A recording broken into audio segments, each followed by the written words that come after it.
Agriculture et qualité de l'air, décryptage scientifique. Alors j'ai le plaisir d'animer cette table ronde sur l'agriculture et la qualité de l'air dans le cadre des matinales AFJA-APCA. Alors je passe la parole à Guy Vasseur, président de l'APCA. Ce qui est aujourd'hui important, c'est qu'on nous dit qu'on retrouve dans l'air à des centaines de kilomètres de là où effectivement les produits sont utilisés, donc les particules de tel ou tel produit, et donc ça contribue évidemment à la qualité de l'air. On peut faire en sorte que dans l'environnement, on puisse tenir compte donc de l'ensemble des préoccupations et qu'on puisse le faire de manière très ouverte, sans qu'on ait donc source de conflit. Merci beaucoup, Monsieur Vasseur. Alors on va commencer par vous, messieurs Sellier et Vessanier. Rappelez-nous quels sont les grands secteurs d'activité qui ont un rôle sur la pollution de l'air et là-dedans, quelle est la part de l'agriculture? Donc vous avez tous les secteurs industriels de production d'énergie. Vous avez le chauffage résidentiel, qui est une source beaucoup de particules notamment. Vous avez le trafic routier, bien sûr. Je citerai également, on y reviendra, l'agriculture. Des secteurs comme l'aviation, le trafic maritime également, on a tendance un peu à occulter. Voilà, donc là vous avez à peu près les principaux secteurs d'activité qui émettent des polluants. Ok, et là-dedans alors, quelle est la part de l'agriculture? Est-ce qu'on peut le chiffrer globalement ou est-ce qu'il faudra plutôt rentrer polluant par polluant, en fait? On pourrait le chiffrer sur les émissions directes de particules. Oui. Voilà, donc si on regarde le secteur agricole, par exemple, sur les particules, les PM10, les particules de taille inférieure à 10 microns, vous allez avoir pour le secteur agricole au niveau national à peu près 30% de particules émises par ce secteur-là. Alors ça va être toutes les particules émises par plutôt le travail des sols, le labourage, les moissons également, l'élevage également participe à ces émissions de particules. Après, si vous allez sur des émissions gazeuses, on y reviendra, c'est l'ammoniac, sur différents processus après qui interviennent dans l'atmosphère pour former des particules. Donc l'ammoniac, c'est vraiment un gaz à la base et c'est quasi exclusivement émis par le secteur agricole, à 95% au niveau national. Voilà les grandes sources. Il ne faut pas oublier également que le secteur agricole émet aussi des oxydes d'azote par émission des sols. Donc il y a à peu près au niveau national environ 10% d'oxyde d'azote émis par les sols, issus de l'application au préalable de composés azotés, de fertilisants, qui se dégradent par des réactions chimiques dans les sols et ça forme des oxydes d'azote qui se libèrent petit à petit après. Pour être plus exhaustif, alors peut-être Monsieur Sellier, quelles sont donc les grandes catégories de polluants atmosphériques pour lesquels l'agriculture est impliquée? Et ensuite, peut-être que vous pouvez préciser aussi quels sont les polluants atmosphériques qui affectent l'activité agricole, puisqu'on a vu qu'il y a les deux aspects. Et donc Bertrand l'a déjà mentionné en partie, c'est-à-dire que par rapport aux autres sources de polluants, l'agriculture est assez spécifique. Effectivement, quand on va parler d'agriculture, on va parler beaucoup d'émissions de composés azotés, c'est normal. C'est en agriculture qu'on va manipuler le plus d'azote pour la production végétale et donc en particulier l'agriculture de très loin le principal émetteur d'ammoniac. Ammoniac donc, est un composé impliqué dans la formation de particules atmosphériques, est impliqué dans les problèmes d'acidification, d'eutrophisation du milieu, c'est ça qui fait que ce sont ces impacts qui font qu'on s'intéresse à l'ammoniac depuis une trentaine d'années. Et c'est la source principale, si on reste dans le domaine agricole, c'est essentiellement les activités d'élevage. C'est l'utilisation la production d'effluents d'élevage, lisier, fumier, compost, etc. Et leur utilisation qui est à l'origine de 80% en gros des émissions véhicules. Donc les composés azotés, un apport important sur l'ammoniac, également les oxydes d'azote, mais là c'est beaucoup plus partagé avec d'autres types d'activités. Bertrand a également mentionné les particules, je ne reviendrai pas là-dessus, mais en gros, disons que la contribution de l'agriculture est d'autant plus importante qu'on est sur des particules de diamètre élevé. Ah oui, d'accord. Les grosses particules, l'agriculture est très contributrice à ces émissions, et plus on va vers les particules fines, plus on décroît. En gros, plus les particules sont fines, plus elles vont pouvoir pénétrer profondément dans l'appareil respiratoire et donc avoir un impact sur la santé. Les grosses particules, par exemple, celles qui sont émises lorsqu'on travaille le sol, vont très rapidement se redéposer à proximité, mais avoir très peu d'impact sur la santé. D'accord. Plus fines ont beaucoup plus.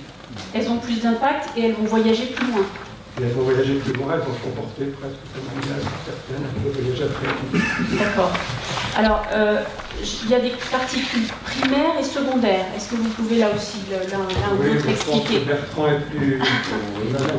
ça. Effectivement, vous avez ce qu'on appelle particules primaires, des particules qui sont directement émises à l'atmosphère par abrasion des sols, érosion éolienne. Donc au moment de la récolte, ça fait une fumée derrière la moissonneuse et voilà quoi. Voilà, ça c'est l'envol direct. Ensuite, il y a les particules secondaires, donc c'est des particules qui vont se former à partir de gaz qui sont émis. Donc ce sont vraiment par exemple de l'ammoniac gazeux, issu notamment du secteur agricole, va se combiner avec un acide que l'on rencontre dans l'atmosphère, qui est l'acide nitrique, qui lui-même est issu de l'oxydation des oxydes d'azote.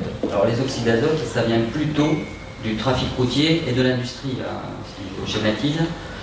Et donc à la fin, ces deux gaz, ammoniac et acide nitrique, vont se combiner et former ce qu'on appelle le nitrate d'ammonium, que l'on rencontre notamment durant les épisodes de fin d'hiver et de début du printemps. Donc en gros, la pollution des transports se ligue avec la pollution agricole pour créer des particules. Voilà, la pollution des transports et de l'industrie, et de l'industrie. C'est les deux principaux émetteurs d'oxyde d'azote vont se lier à la pollution donc agricole pour former cette espèce, donc le nitrate d'ammonium. D'accord. Il est très difficile après de dire quelle est finalement la contribution, de quantifier cette contribution, parce qu'il y a une double contribution. Provenance, en fait. Double provenance, donc c'est compliqué en fait. Donner un chiffre serait délicat. D'accord. Et c'est ce qui rend la complexité du sujet.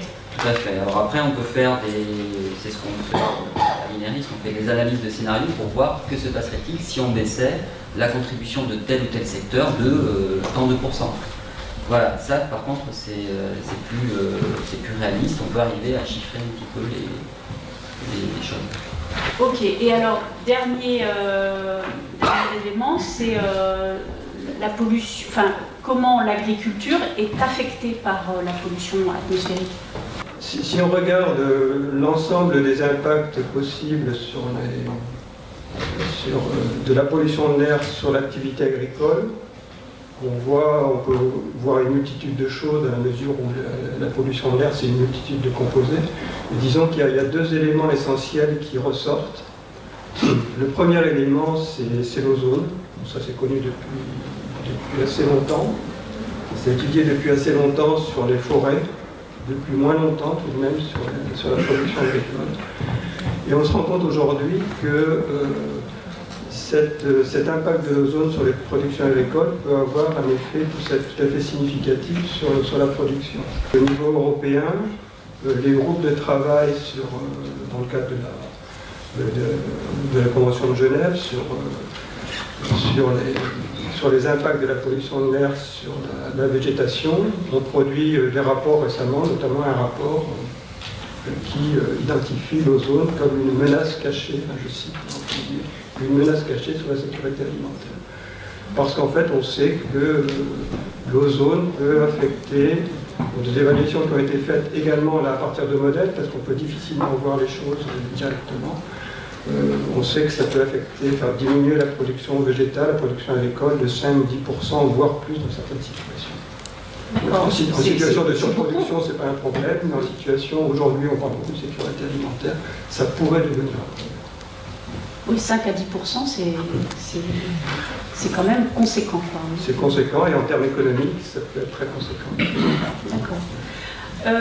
Alors, concernant l'ammoniac. Alors l'ammoniac, il faut savoir que l'ammoniac c'est présent dans toute forme de vie, dans les plantes et l'ammoniac Les plantes elles-mêmes émettent directement de l'ammoniac. Dans tous les êtres vivants, donc il y a de l'ammoniac.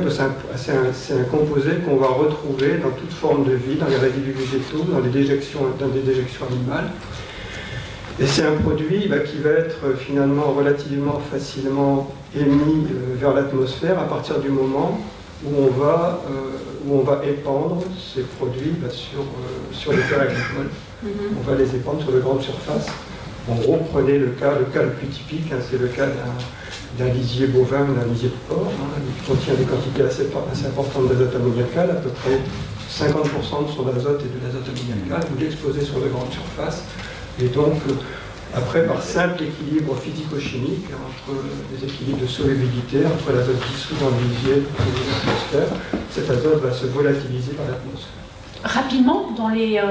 Assez rapidement. Le gros, si on laisse un lisier appliqué en surface, dans les 24-48 heures, disons la moitié de l'azote qui va se volatiliser va partir très rapidement. La moitié de l'azote, j'ai pas bien compris. Oui. C'est quoi la moitié? En gros, je vais vous donner des chiffres simplement. Vous appliquez, typiquement, vous appliquez 100 kg d'azote ammoniacal dans un lisier par hectare. Oui. Il peut s'en volatiliser classiquement 50.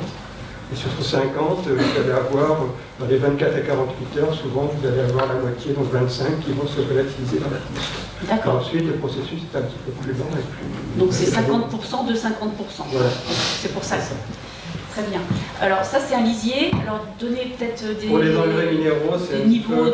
Pour les autres c'est un petit peu la même chose pour les engrais industriels. Vous savez que pour les engrais les plus couramment utilisés dans notre pays, en France, par exemple l'ammonitrate, les émissions sont de l'ordre de 1 à 2% de l'azote qui a été apporté. Donc, si vous apportez 100 kg, vous avez 1 à 2 kg d'azote qui va utiliser l'atmosphère. Solution azotée, c'était autour de 5%. Et on arrive à des chiffres plus importants pour l'urée. En tout cas, l'urée sur cette forme de base, parce qu'aujourd'hui, on produit également des urées à libération lente qui vont produire des émissions plus faibles. Oui. Et là, pour l'urée, on peut dépasser dans certaines conditions les 10%. En fait, est-ce que, au niveau de ce phénomène de recombinaison dont vous avez parlé, quelle est l'agriculture, et vous avez dit tout à l'heure, c'est difficile de donner des chiffres, mais est-ce que l'agriculture est la plus contributrice? Est-ce qu'on a aujourd'hui un ordre d'idée pour savoir si c'est entre la partie issue des transports et la partie issue de l'agriculture, lequel nourrit l'autre, quoi? Vous parlez de contribution. On avait fait un petit exercice sur l'épisode de mars 2014, qui était assez important. On avait réduit dans nos simulations de 30% l'ammoniac issu de l'agriculture, et on avait réduit de 30% au niveau national les oxydes d'azote émis par le trafic routier, et on avait à peu près la même réduction sur le nitrate d'ammonium au plan national. Ça variait entre 5 et 20% selon la région. Voilà, ça c'est... Une réduction de 30% de l'un et de l'autre? Alors de l'un ou de l'autre, on avait à peu près entre 5 et 20% au plan national sur la réduction du nitrate d'ammonium, de la partie nitrate d'ammonium. D'accord. Donc ça vous donne un peu une idée des contributions. Voilà. Et si on a fait un scénario où on ajoutait les deux, si on réduit les deux en même temps, 30% des oxydes d'azote du trafic et 30% de l'agriculture pour l'ammoniac, c'était assez additif en fait. Donc on était plutôt sur 10-30% de réduction au niveau national. Donc difficile de dire que c'est l'un ou l'autre qui nourrit, voilà, il n'y a pas de conclusion du coup. Il faut agir certainement sur les deux. Il faut agir sur les deux. Sur tous les secteurs. Voilà. Il faut ne pas prendre sa voiture et son tracteur. Et son tracteur, voilà. Très bien. Bon, donc avec ça, on est bien avancé. Ok. Alors, on n'a pas parlé des pesticides. Comment les pesticides entrent en jeu là-dedans?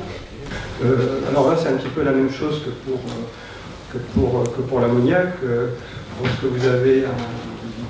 Lorsque vous allez appliquer en fait des pesticides pour la protection des plantes sur de grandes surfaces, vous exposez ces pesticides sur de grandes surfaces, et ces pesticides, même s'ils sont très peu volatiles, là on parle plus de dizaines de pourcents d'émissions, on parle de 0,1%, 0,01% de la quantité appliquée qui va se volatiliser dans l'atmosphère. on arrive tout de même à une certaine contamination de l'atmosphère. Une difficulté qu'on a pour appréhender la question des pesticides dans l'atmosphère et essayer de prévoir ces émissions, essayer de limiter ces émissions, c'est qu'on est confronté, non pas comme tout à l'heure à un produit, l'ammoniac, on est confronté à plusieurs centaines de molécules.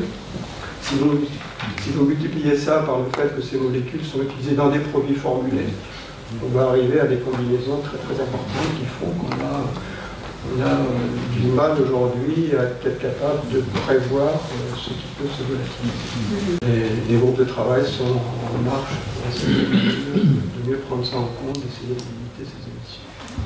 Très bien, merci beaucoup. Peut-être qu'on a parlé de la réglementation. Monsieur Bessanier, quels sont les textes réglementaires qui encadrent toutes ces questions? On ne l'a pas abordé, mais ça vaut peut-être le coup d'expliquer.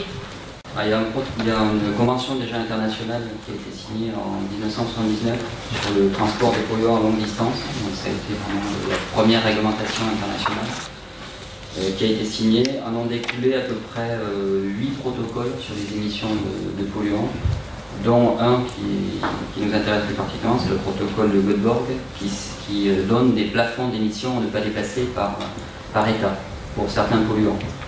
Bon, après, il y a une déclinaison au niveau européen, donc c'est la directive NEC sur les plafonds d'émissions, qui fixe les plafonds d'émissions de certains polluants pour tous les États européens. Et également la directive, alors sur ces émissions, il y a les directives IED, qui sont les directives sur l'industrie, plus les normes euro, le règlement euro par exemple pour les automobiles. Voilà, et puis la directive naturellement qualité de l'air, qui fixe par exemple des seuils de concentration de ne pas dépasser, qui oblige les États à faire pas mal de choses pour réduire la pollution. Très bien, merci bien pour cette précision. Alors, on va s'arrêter pour cet état des lieux des connaissances. Retrouvez l'actualité de l'AFJA sur www.afja-asso.fr.